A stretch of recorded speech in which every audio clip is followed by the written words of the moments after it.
Hello everyone. Today I shall discuss exercise 14.3 question number 4. Fill in the blanks. Shape square, rectangle, rhombus, equilateral triangle, regular hexagon, circle, semicircle. The order of rotation, angle of rotation. Let us find. Suppose if we take the shape of a square. Let us take, suppose this is the shape of a square. This is a square.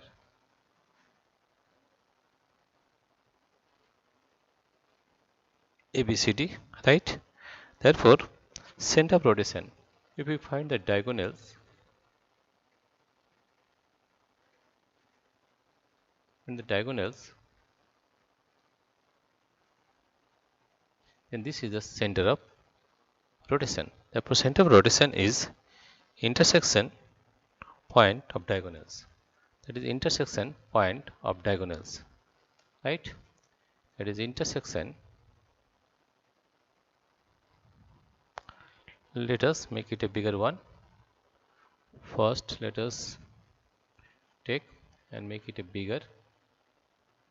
Let us make it bigger one.